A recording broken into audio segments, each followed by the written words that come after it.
اس video میں ہم حضرت یعقوب علیہ السلام کی حیات مبارکہ کے حالات و واقعات پر بات کریں گے اور اپنے ناظرین کو بتائیں گے کہ سیدنا یعقوب علیہ السلام نے 20 سال بکریاں کیوں چرائیں۔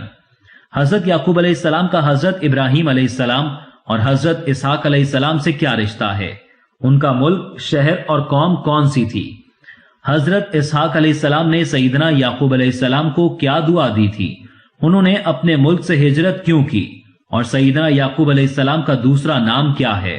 تو ناظرین، حضرت یعقوب علیہ السلام کا ذکر قرآن حکیم کی 10 سورتوں میں 16 مرتبہ آیا ہے۔ آپ علیہ السلام حضرت اسحاق علیہ السلام کے بیٹے، حضرت ابراہیم علیہ السلام کے پوتے اور حضرت یوسف علیہ السلام کے والد ہیں۔ انبیاء کرام کے مبارک سلسلے میں آپ علیہ السلام کو یہ خصوصیت حاصل ہے کہ آپ علیہ السلام کے دادا اور والد نبی ہیں۔ آپ خود بھی اللہ کے نبی ہیں اور آپ کے بیٹے سیدنا یوسف علیہ السلام کو بھی اللہ تعالیٰ نے نبوت عطا فرمائی۔ اس کے علاوہ اللہ عز و جل نے حضرت یعقوب کو یہ فضیلت بھی عطا فرمائی کہ بنی اسرائیل کی ہدایت کے لیے آنے والے تمام پیغمبر آپ علیہ السلام کی ہی نسل میں سے ہیں۔ آپ علیہ السلام کے خاندان میں تقریباً 70,000 انبیاء کرام مابعوث ہوئے۔ سیدنا یعقوب علیہ السلام کے والد حضرت اسحاق علیہ السلام حضرت ابراہیم علیہ السلام کے بیٹے تھے اور اپنے بھائی حضرت اسماعیل علیہ السلام سے 14 سال چھوٹے تھے۔ ان کی شادی رفقہ بنت بتوائل سے ہوئی اور ان کے گھر 2 بیٹے پیدا ہوئے۔ ایک کا نام عیسو تھا، جس کا نام بعض روایات میں محیس بھی آیا ہے، اور دوسرے بیٹے کا نام یعقوب رکھا گیا۔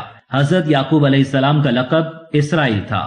اسرائیل عبرانی زبان کا لفظ ہے جس کا مطلب ہے عبداللہ، یعنی اللہ کا بندہ۔ یہی وجہ ہے کہ آپ کی اولاد کو بنی اسرائیل کہا جاتا ہے۔ مسلمانوں کے علاوہ یہودی اور عیسائی بھی سیدنا یعقوب علیہ السلام کو اللہ کا نبی مانتے ہیں۔ سیدنا یعقوب علیہ السلام کی پیدائش کی خوشخبری اللہ عز و جل نے آپ علیہ السلام کے دادا حضرت ابراہیم علیہ السلام کو دے دی تھی، جس کا ذکر قرآن مجید کی سورہ ہود اور سورہ انعام میں آیا ہے۔ سورہ ہود میں فرمان الہی ہے کہ پھر ہم نے ابراہیم کو اسحاق کی اور اسحاق کے بعد یعقوب کی خوشخبری دی، اور اس طرح سورہ انعام میں اللہ سبحانہ تعالیٰ نے فرمایا کہ اور ہم نے ابراہیم کو اسحاق جیسا بیٹا اور یعقوب جیسا پوتا عطا کیا اور سب کو ہدایت دی۔ سیدنا یعقوب علیہ السلام کی پیدائش کی خوشخبری پہلے ہی سنا کر اللہ عز و جل نے ان کی فضیلت کا اعلان کر دیا تھا، اس لیے آپ علیہ السلام بچپن سے ہی بے حد ذہین، شریف اور علم کے مالک تھے۔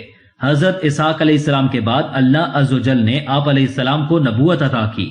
روایت ہے جب سیدنا اسحاق علیہ السلام بہت بوڑھے ہو گئے اور آپ علیہ السلام کی نظر بہت کمزور ہو گئی تو آپ علیہ السلام نے اپنے دونوں بیٹوں عیسو اور سیدنا یعقوب علیہ السلام سے کہا کہ جو بیٹا جانور شکار کر کے انہیں اس کا گوشت کھلائے گا وہ اس کے حق میں دعا کریں گے۔ سیدنا اسحاق علیہ السلام کی اس خواہش کے احترام میں عیسو شکار کے لیے نکل گئے، جبکہ سیدنا یعقوب علیہ السلام کو ان کی والدہ نے روک لیا۔ روایت ہے کہ حضرت اسحاق علیہ السلام اپنے بڑے بھائی عیسو سے زیادہ محبت کرتے تھے، جبکہ آپ کی بیوی سیدنا یعقوب علیہ السلام سے زیادہ محبت کرتی تھی، تو اسی لیے انہوں نے سیدنا یعقوب علیہ السلام کو شکار پر جانے سے روک دیا اور انہیں کہا کہ وہ بکریوں میں سے ایک بکری ذبح کر لیں۔ حضرت یعقوب علیہ السلام نے اپنی والدہ کی اجازت کے بعد ایک بکری کو ذبح کیا اور اپنے والد سیدنا اسحاق علیہ السلام کا پسندیدہ کھانا تیار کیا اور اپنے بھائی عیسو کے آنے سے پہلے انہیں پیش کر دیا اور ان سے دعا لے لی۔ اس موقع پر سیدنا اسحاق علیہ السلام نے حضرت یعقوب علیہ السلام کے لیے جو دعا کی تھی وہ یہ ہے: میرے جس بیٹے نے مجھے کھانا کھلایا، اللہ کرے وہ اپنے بھائیوں سے زیادہ معزز ہو اور ان کا اور بعد والی قوموں کا سردار ہو اور اس کے رزق اور اولاد میں اضافہ ہو۔ جب حضرت یعقوب علیہ السلام اپنے والد کی خواہش کو پورا کر کے دعا لے کر چلے گئے تو عیسو بھی اپنے والد کی خواہش کے مطابق جانور کا شکار کر کے اور اس کا کھانا بنا کر حاضر ہوئے۔ جب عیسو کھانا بنا کر لائے تو انہیں پتا چلا کہ حضرت یعقوب علیہ السلام ان سے پہلے کھانا لے آئے تھے اور وہ دعا لے کر چلے گئے ہیں، جس پر عیسو کو سیدنا یعقوب علیہ السلام پر غصہ آیا اور وہ سوچنے لگا کہ جب ان کے والد سیدنا اسحاق علیہ السلام دنیا سے چلے جائیں گے تو وہ حضرت یعقوب علیہ السلام کو قتل کر دے گا۔ حضرت اسحاق علیہ السلام کو جب اپنے عزیز بیٹے عیسو کے اس منصوبے کا علم ہوا تو انہوں نے اس کو منع کیا اور کہا کہ تو یعقوب کو نقصان نہ پہنچانا، میں تجھے بھی دعا دیتا ہوں۔ پھر انہوں نے عیسو کو دعا دے دی: تجھے اور تیری اولاد کو زرخیز زمین ملے اور رزق اور پھلوں میں اضافہ ہو اور تیری نسل سے بہت مخلوق پیدا ہو۔ سیدنا یعقوب علیہ السلام کی والدہ کو ڈر تھا کہ کہیں عیسو آپ علیہ السلام کو کوئی نقصان نہ پہنچا دے، تو انہوں نے سیدنا یعقوب علیہ السلام کو مجبور کیا کہ وہ اپنا ملک کنعان چھوڑ کر اپنے ماموں لابان کے پاس چلے جائیں۔ سیدنا یعقوب علیہ السلام کے ماموں لابان عراق کے شہر حران میں رہتے تھے۔ بھائی کے غصے اور ناراضگی کی وجہ سے سیدنا یعقوب علیہ السلام نے اپنی ماں کا حکم مانا اور اپنے ماموں کے شہر کی جانب ہجرت کر گئے۔ سیدنا یعقوب علیہ السلام جب اپنے ماموں لابان کے شہر کی جانب روانہ ہوئے تو رات کا وقت تھا۔ آپ علیہ السلام ساری رات اور پھر دن کو چلتے رہے۔ جب دوسری رات کو اپنے گاؤں سے دور ایک جنگل میں پہنچے تو ایک پتھر کا تکیہ بنا کر سو گئے۔ اس رات آپ علیہ السلام نے خواب میں دیکھا کہ آسمان سے زمین تک ایک سیڑھی لگی ہوئی ہے جس سے فرشتے اوپر چڑھ رہے ہیں اور نیچے اتر رہے ہیں۔ اس وقت اللہ عز و جل نے حضرت یعقوب علیہ السلام سے کہا، میں تجھ کو بہت جلد برکت دوں گا اور تیری اولاد کو تعداد میں بڑھا دوں گا۔ یہ زمین تیرے لیے کر دوں گا اور تیرے بعد تیری اولاد کے لیے بھی۔ جس پر سیدنا یعقوب علیہ السلام خوش ہوئے اور اللہ تعالیٰ کا شکر ادا کیا۔ اس وقت انہوں نے ایک منت بھی مانی کہ اگر وہ دوبارہ اپنے خاندان کے پاس واپس آ گئے تو وہ اس جگہ پر ایک عبادت گاہ تعمیر کریں گے۔ اس مقصد کے لیے آپ علیہ السلام نے اس پتھر پر ایک نشانی لگا دی جہاں آپ سر رکھ کر سوئے تھے۔ پھر آپ نے دوبارہ اپنے ماموں کے شہر کی جانب سفر جاری کیا۔ کافی لمبا فاصلہ طے کر کے آپ علیہ السلام اپنے ماموں کے پاس پہنچ گئے۔ لابان اپنے بھانجے سیدنا یعقوب علیہ السلام کو دیکھ کر کافی خوش ہوئے اور آپ علیہ السلام کی خوب خاطر مدارت کی۔ سیدنا یعقوب علیہ السلام کے ماموں کی 2 جوان بیٹیاں تھیں جن میں سے بڑی بیٹی کا نام لیا اور چھوٹی کا نام راہیل تھا۔ حضرت یعقوب علیہ السلام کو اپنے ماموں کی چھوٹی بیٹی راہیل پسند تھی، اس لیے آپ علیہ السلام نے اپنے ماموں سے ان کی چھوٹی بیٹی راہیل کا رشتہ مانگ لیا۔ سیدنا یعقوب علیہ السلام کی جانب سے رشتے کی درخواست پر ان کے ماموں نے ان کے سامنے ایک کڑی شرط رکھ دی جس پر آپ علیہ السلام نے قبول کر لیا، اور اس طرح ان کے ماموں نے اپنی چھوٹی بیٹی راہیل کے رشتے کے لیے ہاں کر دی۔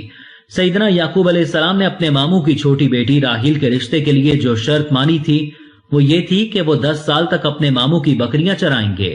بعض روایات میں سالوں کی تعداد پر تضاد ہے، لیکن علماء کے نزدیک 10 سال زیادہ مستند ہے۔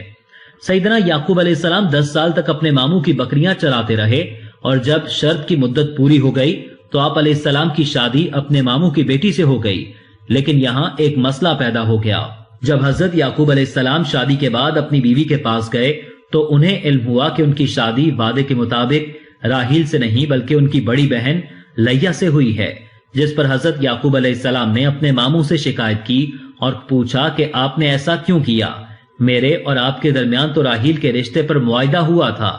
جس پر آپ علیہ السلام کے ماموں لابان نے جواب دیا کہ ہمارے رسم و رواج کے مطابق بڑی بیٹی کے ہوتے ہوئے چھوٹی سے نکاح نہیں ہو سکتا۔ پھر سیدنا یعقوب علیہ السلام کے ماموں نے کہا کہ اگر تمہیں راہیل پسند ہے تو میں اس سے بھی تمہارا نکاح کر دوں گا، لیکن تمہیں مزید 10 سال میری بکریاں چرانی ہوں گی۔ اپنے ماموں کی چھوٹی بیٹی سے شادی کرنے کے لیے حضرت یعقوب علیہ السلام نے یہ شرط بھی مان لی اور مزید 10 سال تک اپنے ماموں کی بکریاں چرائیں۔ جب 10 سال پورے ہوئے تو آپ علیہ السلام کا نکاح ماموں کی چھوٹی بیٹی راہیل سے ہو گیا۔ اس طرح سیدنا یعقوب علیہ السلام نے راہیل سے شادی کرنے کے لیے تقریباً 20 سال اپنے ماموں لابان کی بکریاں چرائیں۔ ناظرین، جس زمانے میں حضرت یعقوب علیہ السلام کے نکاح میں ایک ہی وقت میں 2 سگی بہنیں تھیں، اس وقت ایسا کرنا جائز تھا، لیکن شریعت محمدی صلی اللہ علیہ وسلم میں اس کی اجازت نہیں ہے۔ حضرت یعقوب علیہ السلام کی 4 بیویاں تھیں جن سے اللہ تعالیٰ نے اپنے وعدے کے مطابق آپ علیہ السلام کو کثیر اولاد سے نوازا، جن میں 12 بیٹے اور 1 بیٹی شامل ہے۔ جس بیوی کے لیے آپ علیہ السلام نے 20 سال بکریاں چرائیں، اللہ تعالیٰ نے ان سے آپ علیہ السلام کو 2 خوبصورت بیٹے عطا کیے، جن میں سے ایک حضرت یوسف علیہ السلام اور دوسرے بنیامین ہیں۔ ماموں کی چھوٹی بیٹی سے شادی کے بعد سیدنا یعقوب علیہ السلام اپنے شہر کنعان واپسی کا ارادہ کیا۔